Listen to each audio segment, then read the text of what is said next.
آفتاب در سمای ملت است. در سخن شهرت فضای ملت است. با نمونه نام تاجیک زنده کرد. اولین دفتر کشای ملت است.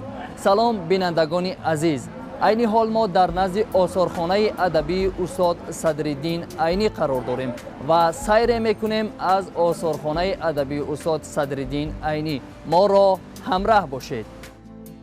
استاد صدرالدین عینی اولین قهرمان تاجیکستان، اولین پرزیدنت اکادمیای علم‌های تاجیکستان، شاعر، نویسنده، روزنامه‌نگار، ادبیات شناس، زبان شناس و خادم جمعیتی و سیاسی تاجیکستان 3 سال حیات خیش را در همین منزل سپری نموده است.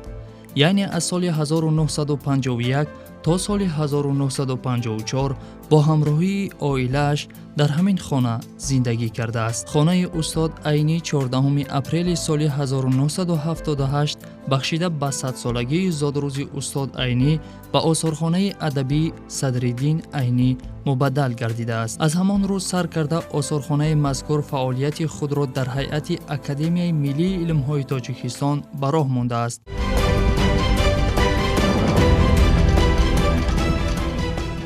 آثارخانه ادبی صدرالدین عینی که در آنجا ما قرار داریم سال 1963 تأسیس یافتگی بود. این نخستین مرتبه در اختیاری وزارت مدنیت بود. بعدا سال 1966 به اختیاری اکادمی علم ها سپرده شده. از سال 1978 این جانب همچون یک آثارخانه ادبی رسما افتتاح گردیده است.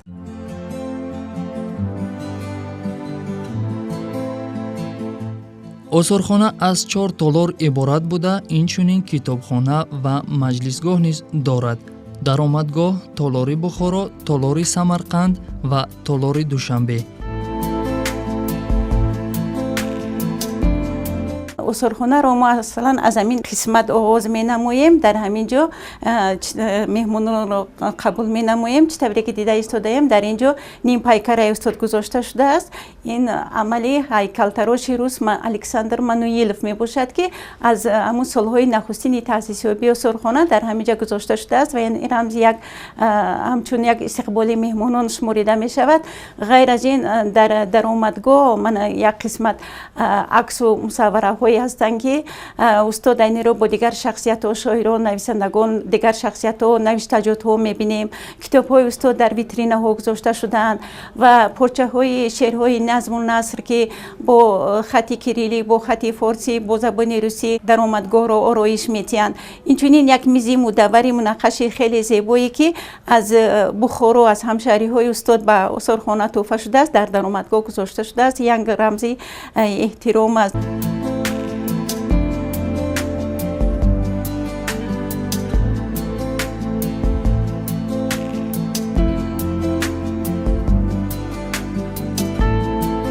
تالار یکم آثارخانه. این تالار بخارا می باشد که حیات و زندگی استاد را در شهر بخارا انعکاس می نماید. استاد عینی 15 اپریل سال 1978 در دهه ساکتره ولایت بخارا در حدود همین خانه به دنیا آمده است.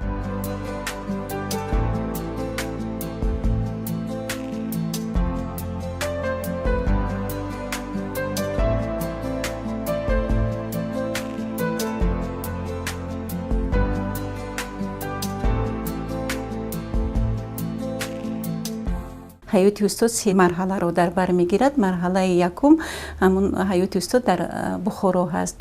از همینجا اگر آغاز کنیم من بینید دهه‌ای که دهه ساکتری ولایت خیشتوان شهر بخارای جمهوری ازبکستان در همین منزل استاد تولد شدگی است. این عکس تاریخی است. از همینجا سر کرده درباره حیات استاد معلومات میدیم چقدر که بچگیشون گذراندن، از دوره خیلی مشکلات بعداً به بخارا برای تحصیل رفتن در یک گوشه همین معلومات ها داده می شود. بعدا اینجا یک رسمی حجتی آورده شده است از حیاتی از روی اثری بسیار و خرد حجمی استاد مکتبی کهنه خیلی معلومات های عمیق و دقیق آورده شده است و برای بیننده مهمانان عزیز ما بسیار یک معلومات ایلاوگی است و بسیار شده میشن چون این صورت ها را دیدن. و مسجد قشلاق ساکتری عکسش آورده شده است که این عکس‌ها در اینجا بسیار عکس‌های واقعی که هستند، بسیار جالبن برای میهمانان، برای کسایی که تماشابینان عزیز. و عکسی دوملو عینی که بینید در دوره‌های تا انقلاب، دوره‌های مشکلی حیاتی استاد که یک دوره خیلی مشکل را سپری کردگی هستند تا سال 1917 تا غلبه انقلاب در بخارا و این عکس گواهی همون سالها هست.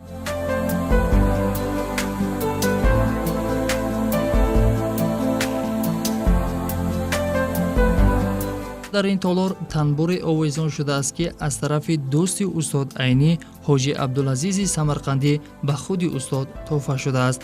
یادرس باید شد که حاجی عبدالعزیز سمرقندی یکی از چشمقام سرای معروف زمان خیش بود.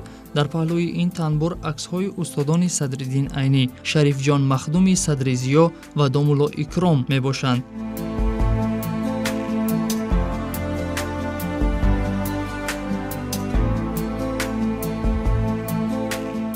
یک اکسپوناتی خیلی جالب داریم که برای بیننده جالب است. این همین قلمدانی استاد عینی، کسی که یادداشت استاد رو خوندگی باشد همونجا استاد یادآور شدگی هستند که همین قلمدان پدرشان به اون کس تحفه کردگی بودن، بیشتر شوق داشتن برای خواندن و نوشتن و همین شوق این کس دیده پدرشان یک قلمدان تحفه میکنند.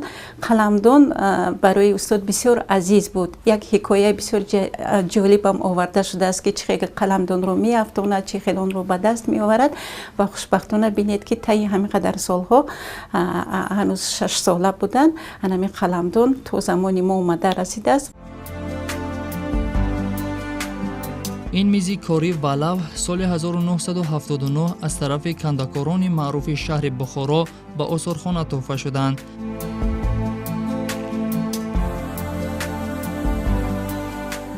و اینجا مثلا بیمارخانه کوگون عکسش آورده شده است. هر عکسایی که در اینجا هست همش عکسای واقعی هستند.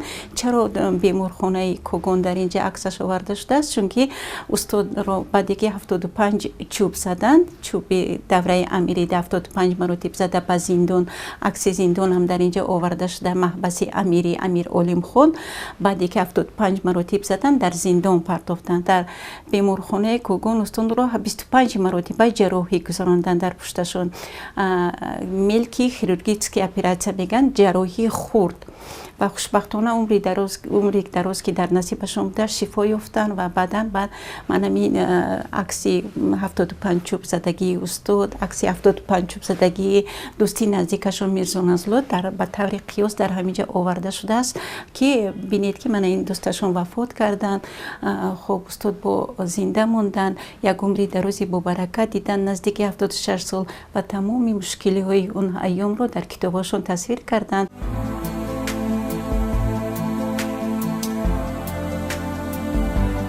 تالار دویومی آثارخانه این تالار شهر سمرقند نام دارد. حیات استاد عینی را در شهر سمرقند انعکاس می نماید. این تالار از منظره سالهای 20 شهر سمرقند آغاز می شود.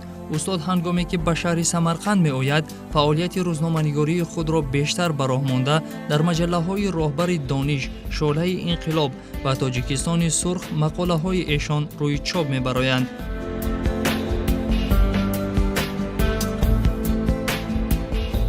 موادهایی که در این تالار گذاشته شده است حیاتی استاد را در سمرقند فراگیر است و از همون طرف گیریم اگر شهری سمرقند یک رسمی حجتی واقعی هست که کوچه مرکزی شهر سمرقند سالهای 20 نام دارد و همین طرف در برابر این فعالیت استاد در شهر سمرقند همچون روزنامه نگار در روزنامه ها با زبان تاجیکی ازبکی مقاله ها نشر میکردن، با زبان تاجیکی آواز تاجیک، شعله انقلاب، با زبان ازبکی مهنتکشلر توشی صدای مهنتکشون میخواه مقاله ها چوب میکردن و در افزانه ها تمامی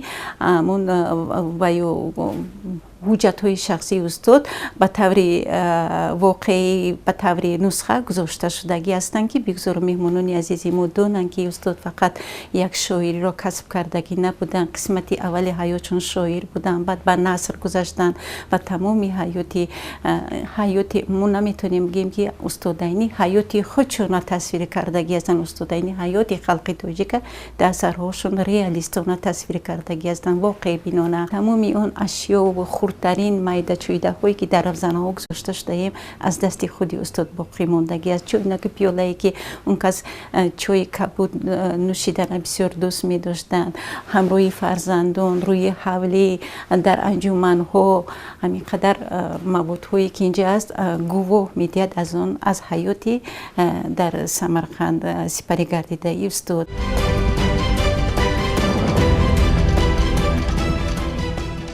хуб бинандагони азиз, ин мизу курсие ки мебинед, ин мизу курси соли 1951 аз тарафи Мисри Араб ба Академияи Миллии илмҳои Ҷумҳурии Тоҷикистон тӯҳфа шуданд.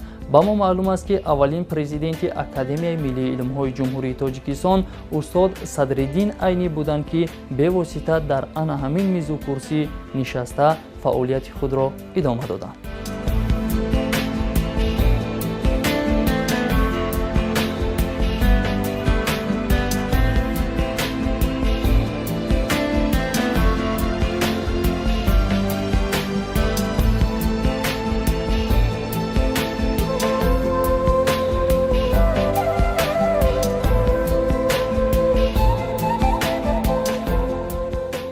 дӯсти устод Айнӣ бо дигар нависандагон аз ҷумла бо Максим Горький аст, чунки устод нахустин нафаре буданд ки дар съезди якуми нависандагони дар шаҳри Москва соли 1934 иштирок карданд ва ҳамин иштирокашон сабаб шид ки устод бо дигар намояндагони адабиёту шиносоӣ пайдо карданд. Максим Горький ва дигар нафаре ки аз эҷодиёти якдигар, аз асарҳои якдигар бозомӯзӣ карданд, барои худ чизи нав гирифтанд.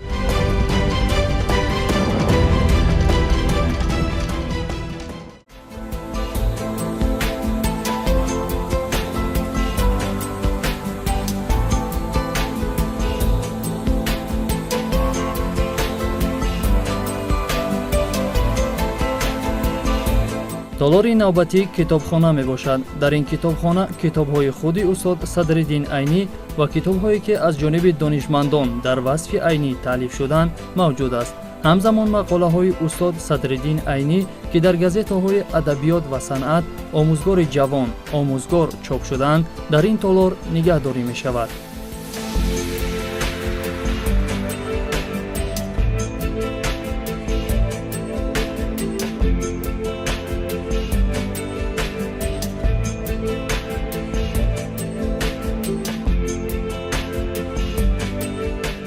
асарҳои устод Айнӣ зиёда ба 35 забонҳои халқҳои ҷаҳон тарҷума шуда ва тарҷума шуда истодаанд ва ҳар як тарҷумашудагӣ кӯшиш мекунем ки мо дастрас намоем дар инҷа монем. хушбахтона дар осорхона бойгонӣ дорем. дар бойгонӣ як қисмат китобҳое ки худи устод Айнӣ аз онҳо истифода бурдагӣ ҳастанд, яъне ки дар қайди ҳар як китоб ҳошияи худи устод гузошта шудааст.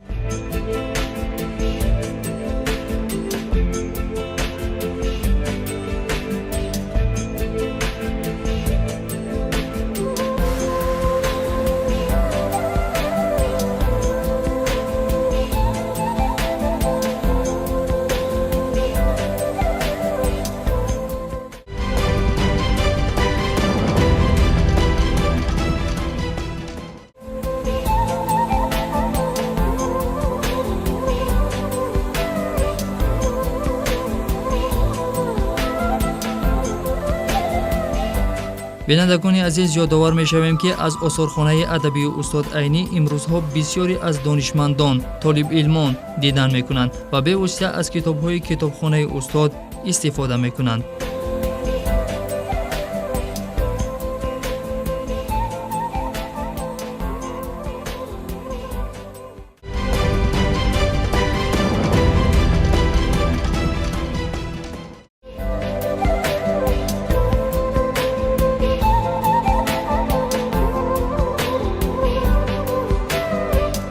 толори сеюми осорхона ин толори шаҳри Душанбе мебошад ки тӯли 3 соли фаъолияти устод Садриддин Айниро дар шаҳри Душанбе инъикос менамояд.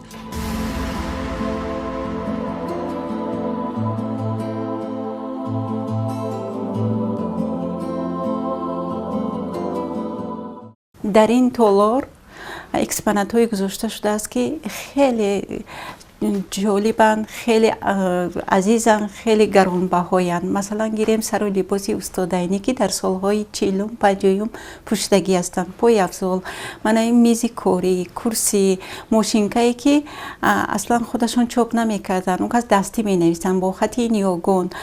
فرزنداشون، اویلشون، کتیبشون، شخصای نزدیکشون با کریلی برگردانده چوب میکردن.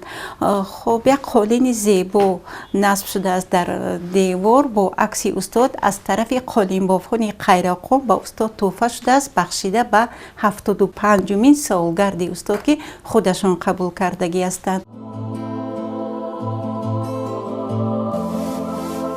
یکی از ارزشمندترین چیزی که در این تالار نگهداری می شود این عصای خود استاد می باشد که با نقره آرایش داده شده است. یادرس می شویم که استاد عینی در حیات 2 عصا داشتند. یکی اش در خانه استاد عینی در شهر سمرقند نگهداری می شود و دیگر باشد در همین تالار شهر دوشنبه.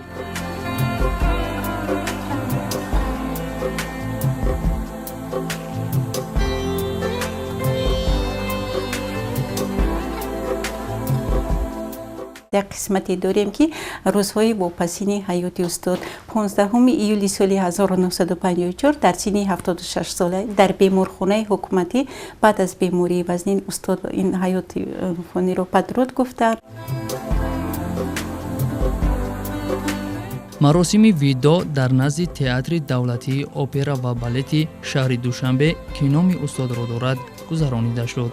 در این مراسم زیاده از 300,000 نفر از گوشه و کنار جهان اشتراک داشتند.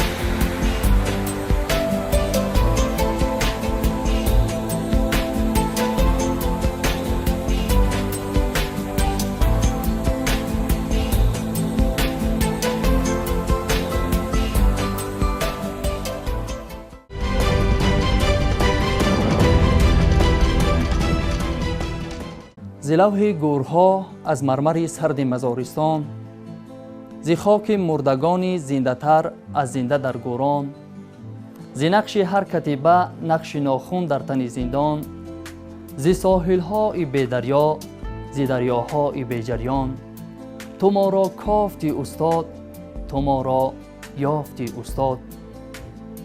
بینندگان عزیز، این بود سیر ما در آثارخانه ادبی استاد صدرالدین عینی.